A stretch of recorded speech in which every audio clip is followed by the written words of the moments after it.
우리 앞뒤 옆 사람 인사하겠습니다. 사랑하고 축복합니다.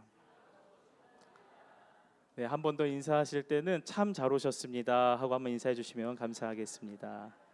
네, 오늘 이 예배 가운데, 기도회 가운데 주님께서 예비하신 은혜가 있음을 믿으시길 바랍니다. 오늘은 팔복 말씀 중 5번째 시간으로 긍휼히 여기는 자는 복이 있나니라는 말씀을 가지고 함께 은혜를 나누고자 합니다. 우리가 살다 보면 참 억울하고 또 분통이 터지는 일을 겪을 때가 종종 있습니다. 부모나 형제로부터 무시를 당하거나 혹은 학교 선생님이나 직장 상사가 나를 함부로 대하거나 또 말로 상처를 줄 때 우리의 마음은 억울하고 분한 생각이 들죠. 또한 가장 친하다고 믿었던 친구가 뒤에서 나를 비난하고 있었다는 사실을 알게 될 때 우리는 배신감에 떨게 됩니다. 심지어 정말 사랑하고 또 신뢰 가운데 함께 일하던 동료가 내 등에 배신의 칼을 꽂을 때 우리는 실망과 좌절에 놓이게 되죠. 많은 것을 희생하고 내려놓고 선한 마음으로 봉사하고 섬기고 있는데 누군가가 나의 섬김과 희생을 왜곡시켜 나를 비난하고 공격할 때 우리는 정말 낙심에 빠질 때가 있습니다.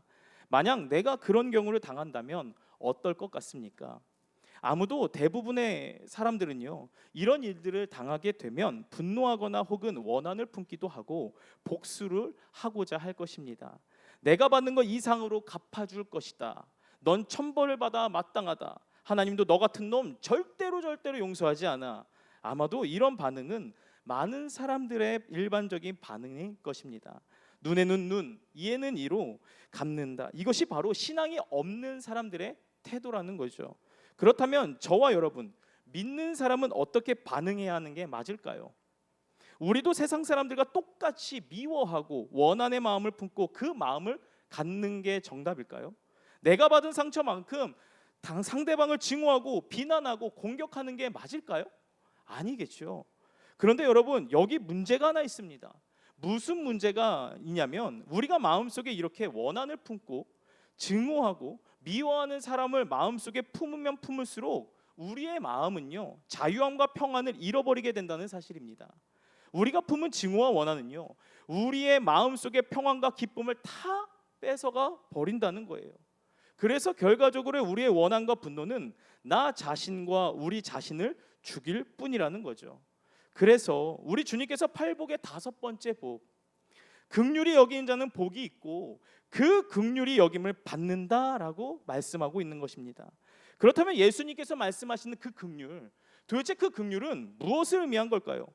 긍휼이라고 하는 이 단어요, 헬라어로 엘레오스라고 하는 단어를 사용합니다. 이 뜻은 연약한 이웃을 향해서 불쌍히 여기는 마음, 긍휼히 여기는 마음을 뜻하고 있습니다. 근데 이것을 히브리어로 보면은요, 이 긍휼히 여긴다라고 하는 단어가 라함이라고 하는 단어를 사용하는데 이 단어의 의미가 사람의 내장 혹은 여성 자궁 등 사람의 가장 깊은 곳을 가리키고 있습니다. 그러므로 이 불쌍히 여긴다라는 것은 말 그대로 상대방의 애간장 녹거나 단장이 끊어진 듯한 이 아픔을 함께 느끼고 경험하는 것을 말한다는 거예요. 예레미야 31장 20절 하반절 말씀을 보면 이렇게 얘기합니다. 제가 빨간색으로 표시했는데 제가 읽도록 하겠습니다. 그러므로 그를 위하여 내 창자가 들끓으니 내가 반드시 그를 불쌍히 여기리라. 이 말씀의 창자, 이 창조라는 말이 바로 히브리어로 라함이라는 말로 사용됩니다. 그리고 이 말은 긍휼, 자비로 번역되어지고 있죠. 하나님께서 당신의 백성들을 그렇게 창자가 끊어지는 듯한 아픔으로 불쌍히 여기신다라고 성경은 말해주고 있습니다. 그러므로 긍휼이란 상대방을 향한 창자가 뒤틀리고 끊어진 듯한 사랑과 깊은 공감을 뜻하고 있어요. 이는 상대방의 아픔과 고통 속으로 깊숙이 들어가 그들의 입장에서 함께 아파하고 이해하는 것을 긍휼이라는 단어에 사용되어지고 있죠. 예를 들어 이런 거예요. 엄마가 아이를 배 안에 품고 10개월 동안 지켜내죠. 성장을 시킵니다. 그 시간이 마냥 좋은 거는 아니에요. 입덧을 하기도 하고 여러 가지의 불평과 힘든 일이 굉장히 많이 있습니다. 그럼에도 사랑하기 때문에 그 시간을 지켜내는 것, 그게 바로 라함이라고 하는 단어이고 긍휼의 뜻이라는 거예요. 만약 아이가 아픈다고 생각해 볼까요? 39도 이상의 고열로 힘들어한다면 부모님의 심정들은 다 어떻습니까? 내가 대신 아파줬으면 좋겠다. 우리 아이는 아프지 않았으면 좋겠다라는 그 간절한 마음을 갖게 되는데, 그 마음이 바로 오늘 본문에서 말해주고 있는 긍휼이라는 것입니다. 여러분, 이러한 긍휼의 마음은요, 예수님이 3년간의 공생의 사역에서도 분명히 드러나고 있어요. 예수님께서 사역하시는 동안 수많은 사람들이 예수님을 보려고 따라오죠. 그를 찾아옵니다. 말씀을 듣기를 위해, 병을 고치기 위해, 귀신을 쫓아달라고, 혹은 기적이 필요해서 예수님을 찾아옵니다. 예수님은 그 많은 사람들을 상대하시느라 피곤했을 테지만 그럼에도 불구하고 예수님을 찾아온 이들을 결코 외면하지 않으셨습니다. 그들을 직접 만나 이야기를 들어주셨고, 단순히 그들의 사정을 안타까운 것을 넘어 어떻게든 도와주려고 애쓰셨다는 거예요. 그 마음이 바로 긍휼이 여기는 마음이라는 거죠. 그런데 우리가 보통 긍휼에 대해 흔히 오해하는 부분들이 있습니다. 그것은 바로 긍휼과 동정을 비슷한 의미로 사용한다는 점이에요. 이 동정이라는 것은요, 조금 다른 뜻을 가지고 있습니다. 내가 조금 더 낫고 조금 더 나은 위치에 있다. 그래서 위에서 아래를 쳐다보면서 자기보다 부족한 사람, 연약한 사람에게 무언가를 베풀어 주려고 하는 것, 그것을 바로 보통 동정이라고 말합니다. 우리가 길을 가다가 누군가가 도움을 요청을 했을 때를 한번 떠올려 봤으면 좋겠습니다. 만약 그 사람이 동전통을 놓고 돈을 요구할 때, 그래, 내가 너보다 형편이 더 좋으니까, 더 나으니까 하는 생각으로 주머니에서 지폐와 동전을 꺼내 던져주는 행위, 이게 바로 동정의 가능성이 크다라는 거예요. 하지만 긍휼은 다릅니다. 이 사람이 많이 추울 텐데, 많이 배고플 텐데 어떻게 하면 기분 상하지 않게 내가 도와줄 수 있을까? 라고 생각하며 그저 서 있는 것이 아니라 그 사람의 눈높이로 내가 내려가서 마음을 쓰는 것이 바로 긍휼이라는 것입니다. 더 나아가 조심스럽게 가진 것을 나누어 주면서 밥 한 끼 따뜻하게 먹기를 바라며 추운 겨울을 따뜻하게 보내기를 바라는 그 마음, 그 사랑의 마음을 어루만져 주고 품어주는 것, 그것이 바로 긍휼이라는 거죠. 예수님 당시에 이 바리새인들은 긍휼이 아니라 동정을 베풀다가 예수님께 많은 꾸지람을 받았습니다. 바리새인들은 구제를 많이 했어요. 금식하여 모은 돈, 어려운 사람들을 구제했고 율법이 정한 대로 순종했습니다. 그럼에도 예수님께서 그들의 구제를 아름답게 보시지 않은 이유가 있었습니다. 그들은요, 자기의 의를 위해서 그러한 일들을 했다는 거예요. 내가 이렇게 훌륭한 사람이야, 내가 율법대로 순종했다니까 라고 생각하면서 마치 값싼 동정에 베풀었기 때문에 예수님께서는 바리새인들의 구제에 대해 기뻐하시기는커녕 오히려 꾸짖으셨음을 우리는 성경을 통해 보게 되죠. 여러분, 우리 역시도 마찬가지입니다. 이 세상에 동정받기를 좋아하는 사람은 없습니다. 예를 들어 우리가 어려운 일을 겪을 때 누군가가 그저 동정하기보다 아무 말 없이 다가와서 손을 잡고 함께 울어주는 사람을 더 좋아하지 않습니까? 좋은 일이 있을 때 같이 웃어주는 사람은 시간이 지나면 잘 기억이 나지 않습니다.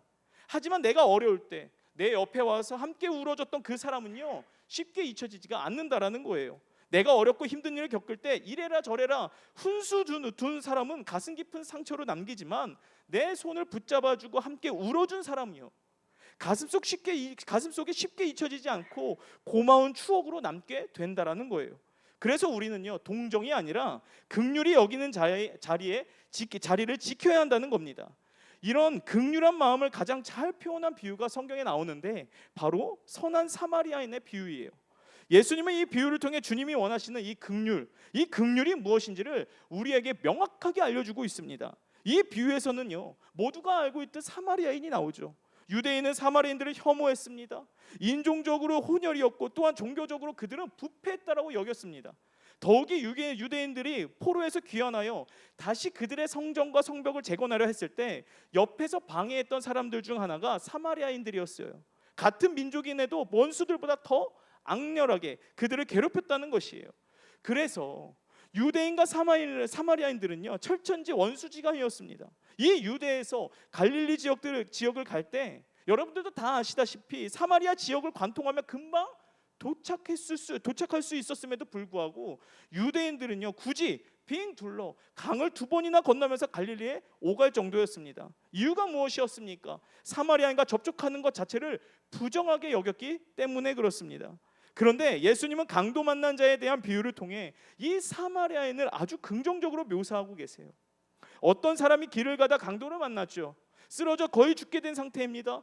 누군가 빨리 도와주지 않으면 이 사람은 곧 죽게 될 형편에 놓여 있었습니다. 그런데 그 사람을 지나가다가 제사장이 봤어요. 근데 제사장 어떻게 반응합니까? 모른 채 하죠. 또 두 번째로 누가 옵니까? 레위인이 발견해요. 레위인도 지나가다가 모른 채 했습니다. 이때 또 한 사람이 지나갑니다. 그는 세상적 관점으로 볼 땐 아주 별 볼 일 없는 사마리아인이었어요. 그러나 이 사람은 길가에서 강도를 만나 죽어가는 이 사람에게 상상할 수 없는 도움을 주고 있죠. 누가복음 10장 33절에서 34절 말씀입니다. 33절은 제가, 34절은 여러분들이 읽겠습니다. 어떤 사마리아 사람은 여행하는 중 거기 이르러 그를 보고 불쌍히 여겨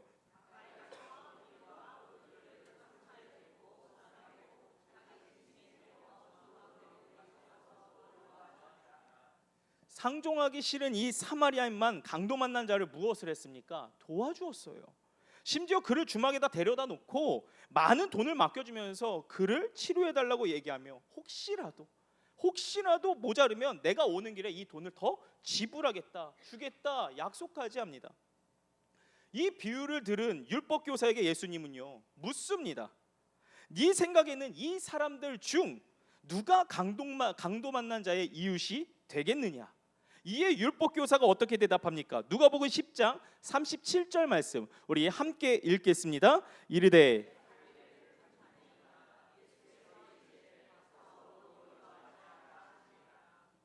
여기서 이 자비라고 하는 단어를 앞서 살펴보았듯이 긍휼이라는 단어와 같은 엘레오스라는 단어를 사용합니다. 긍휼은 단순히 동정이나 측은히 감정이 아니라 그 상태를 해결하기 위해 자기 자신의 일과 이익을 잊어버리고 구체적으로 행동하는 것을 의미한다는 거예요. 이 비유의 모습을 예수님께서도 직접 자신의 삶을 통해서 보여주셨습니다. 마가복음 1장을 보면은요 나병 환자가 예수님을 찾아오는 장면이 나와요. 다윗의 자손이여 나를 이 병에서 낫게 해주기를 원하나이다 그렇게 외치죠. 그러나 여러분 예수님 당시 나병 환자요 절대 가까이에서는 안 되는 사람입니다. 왜냐하면 이 당시 나병 환자는 저주와 심판의 병이었기 때문이에요. 이 병은요 살이 썩어요, 피가 나요, 고름이 나요, 코가 떨어져도 아무 감각이 없어요. 각 마디가 끊어져도 느낌이 없다라는 거예요. 이 나병 즉 문둥병은 히브리어로 차라트라고 하는데 이게 무슨 뜻을 가지고 있냐 확인해 보니 때리다, 내려치다라는 의미를 담고 있어요. 어떻게 보면 이 병의 이름은요 때리다 내려치다의 이름이 더 정확합니다. 이것은 누가 친 거예요. 누가 분명히 벌을 내린 것입니다. 그럼 주어가 누구일까요? 하나님이에요. 이 병 자체는 하나님의 심판이라는 거죠. 근데 중요한 것은요 이 병에 걸린 사람들이요 마을에 들어올 수가 없습니다. 그 이유는 이 자체가 저주이며 하나님의 심판이기 때문에 그렇다는 거예요. 만약 마을에 나병 환자가 걸린 사람이 들어오면요 주변 사람들이 이 마을에 저주가 있다라고까지 생각했어요. 그래서 격리를 시킵니다. 사람들과 접촉도 금하게 합니다. 이유는 부정하기 때문에. 그렇기 때문에 이 사람들은 따로 격리되어 깊은 산골에서 살아야만 했어요. 혹시라도 나병 환자가 모르고 걸어가다가 건강한 사람들 지나가다가 건강한 사람들을 보게 되면 나병 환자가 반드시 취해야 될 자세가 있습니다. 그것을 레위기 13장에서 얘기해주고 있습니다. 레위기 13장 45절에서 46절 저 한 절 여러분들 한 절 읽겠습니다. 나병 환자는 옷을 찢고 머리를 풀며 윗입술을 가리고 외치기를 부정하다 부정하다 할 것이요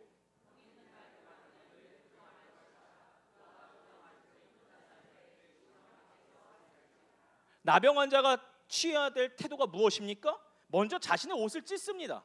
그리고 두 번째 머리를 풀어요. 세 번째는 윗입술을 가리고 외칩니다. 부정하다 부정하다.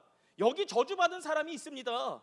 하나님의 저주 덩어리가 있습니다. 떨어지십시오 라고 행동해야 된다는 거예요.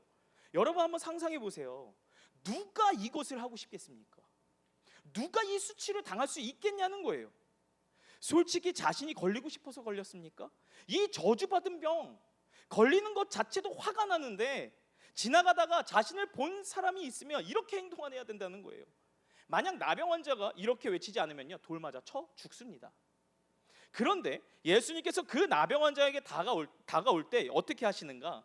자기의 병을 낫게 해달라고 외치는 그 나병 환자에게 예수님은 이렇게 반응하세요. 마가복음 1장 41절과 42절 41절은 제가 42절은 여러분들이 읽겠습니다. 예수께서 불쌍히 여기사 손을 내밀어 그에게 대시며 이르시되 내가 원하노니 깨끗함을 받으라 하시니 예수님의 첫 번째 반응이 무엇입니까? 손을 내밀어 그에게 대시며. 솔직히 말로 예수의 이름으로 명하노니 병만을 떠나갈 지어다 선포만 해도요, 예수님의 능력이 임합니다. 심지어 반발자국 앞으로 가서 이 병 나을 거야 라고만 해도 능력은 임한다는 거예요. 그러나 예수님은 무엇을 하셨습니까? 말이 아니었어요. 손이었습니다. 손으로 나병 환자를 만지셨어요. 근데 우리가 나병 환자 입장에서 생각해 볼까요? 나병 환자가 지금 무릎을 꿇고 있는 상태입니다. 그리고 엎드렸어요. 요청합니다. 주님이 원하시면. 이 간절함과 절박함으로 주님 앞에 나왔습니다. 그때 주님이 손을 들었습니다. 그리고 이 손이 점점 이 나병 환자 본인에게 가까이 오는 거예요. 그때 나병 환자가 어땠을까요? 움찔했을 거예요. 왜 그럴까? 혹시 이분이 다른 사람처럼 날 때리는 거 아니야? 돌로 날 때리나? 두려웠다는 거죠. 그러나 전혀 상상하지 못한 일이 벌어진 것입니다. 주님의 손길이 자신의 몸에 닿은 것이에요.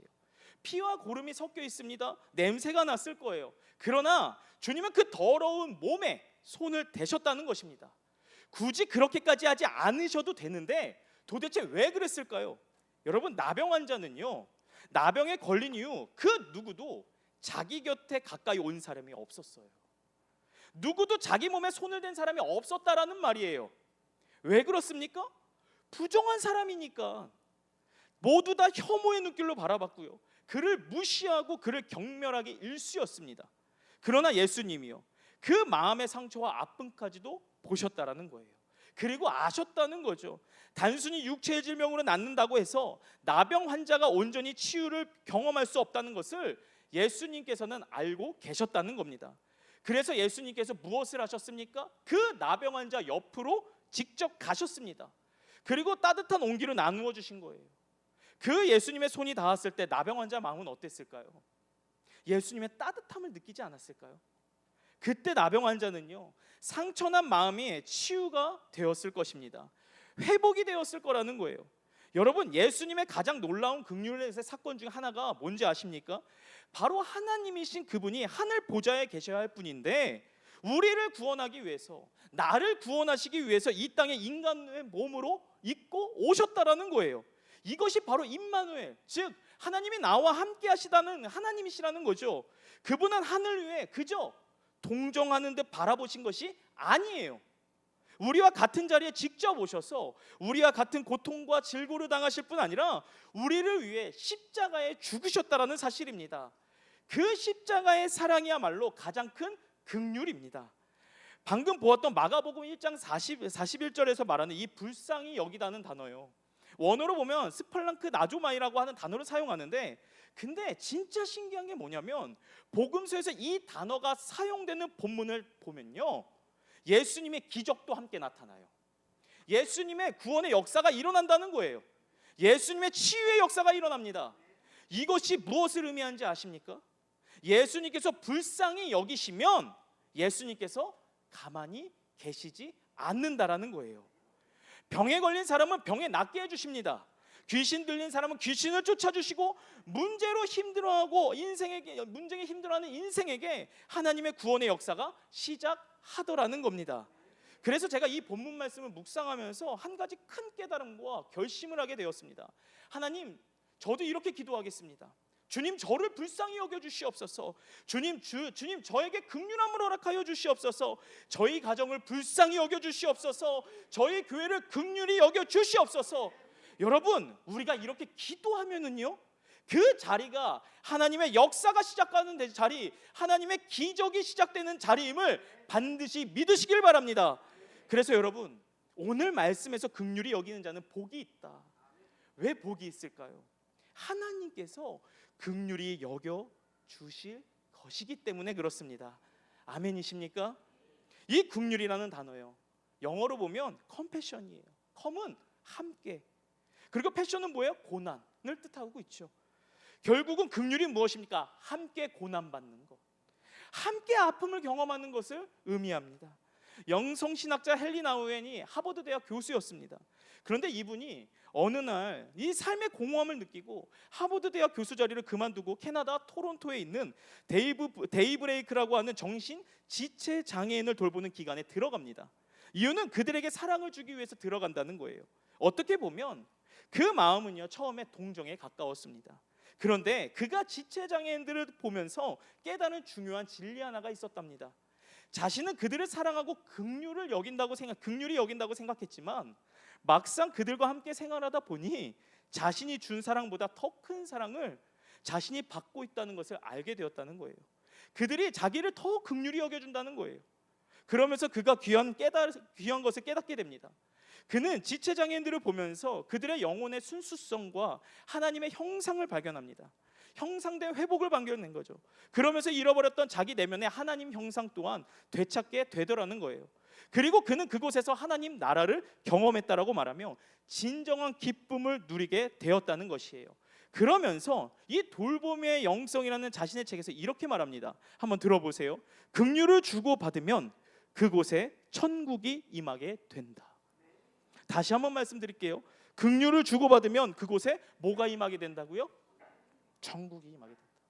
여러분, 내가 누군가를 긍휼히 여길 때 하나님께서 나를 긍휼히 여겨주시고 하나님의 은혜를 부어주신다는 사실을 믿으시길 바랍니다. 그리고 그곳이 바로 하나님 나라, 곧 천국이 된다라는 것입니다. 바라기는 저는 우리 교회가 그런 하나님 나라 천국이 되었으면 좋겠어요. 그러기 위해서 우리가 해야 할 게 뭘까요? 해야 되는 것이 무엇일까요? 옆에 있는 사람을 긍휼히 여겨주는 거예요. 신앙생활을 하다 보면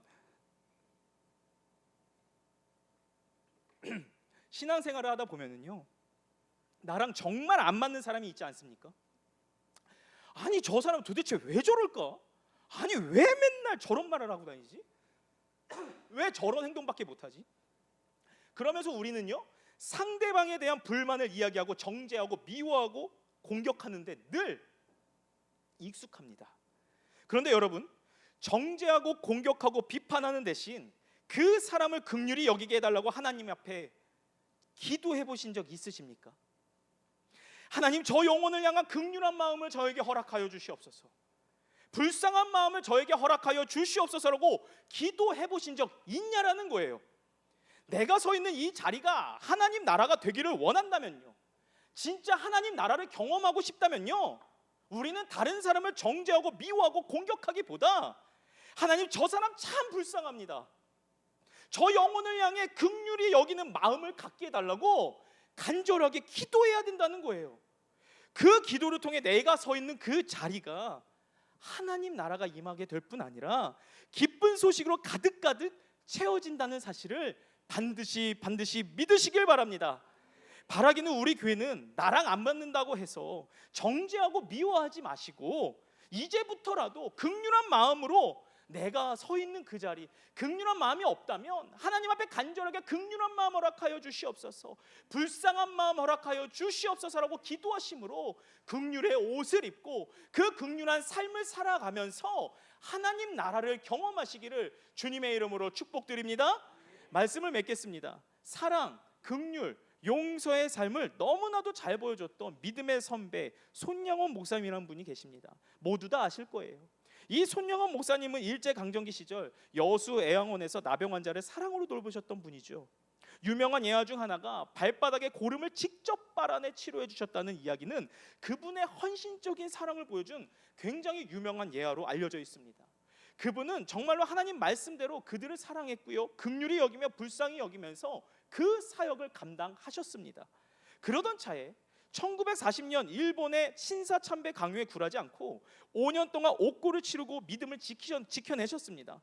고문과 배교, 요청에도 흔들림 없이 모든 수모를 다 이겨내시고 다시 그 감옥에서 나와서 여수 애양원을 가셔요.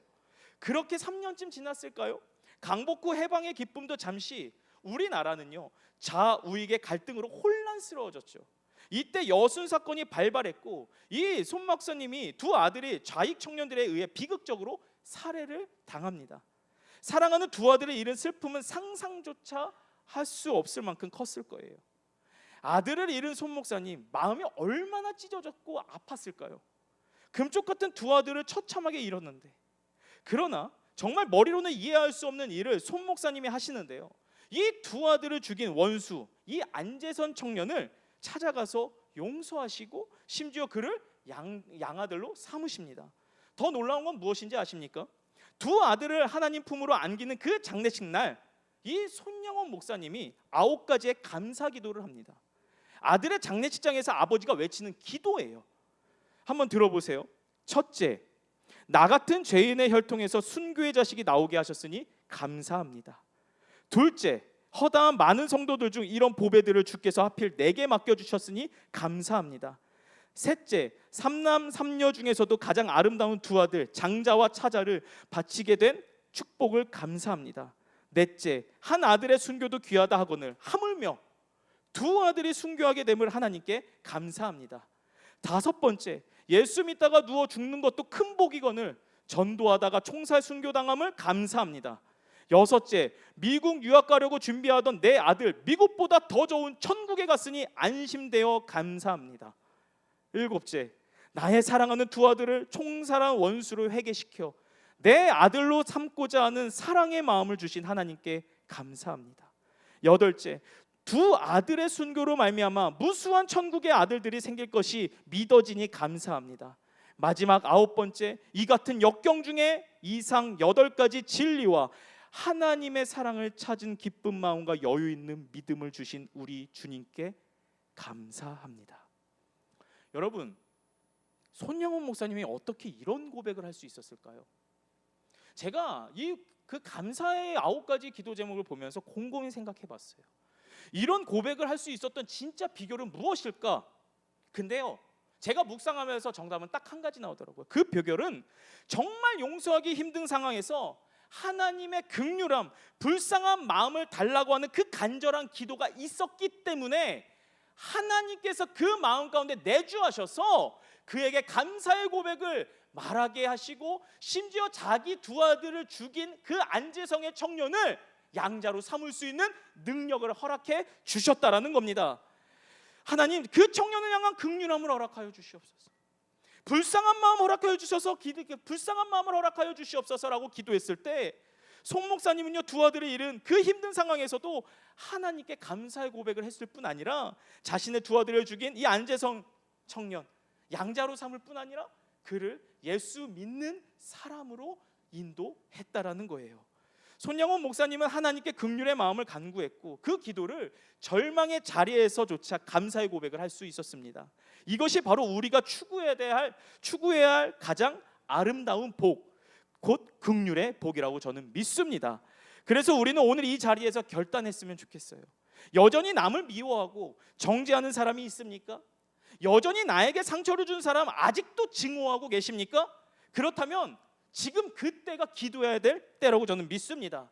하나님, 저 영혼을 향한 긍휼한 마음을 허락하여 주시옵소서. 나에게 불쌍한 마음을 여기는 마음을 허락하여 주시옵소서라고 간절히 기도함으로써 긍휼의 옷을 입으시길 간절히 바랍니다. 그리하여 여러분이 거하는 가정과 직장과 교회에서 하나님 나라 그 은혜를 마음껏 경험하며 살아가시기를 간절히 소망합니다. 이 긍휼의 마음이 여러분들의 삶을 변화시키고 주변을 밝히는 진정한 사랑의 통로가 되시기를 주님의 이름으로 축복드립니다. 그래서 우리 다 같이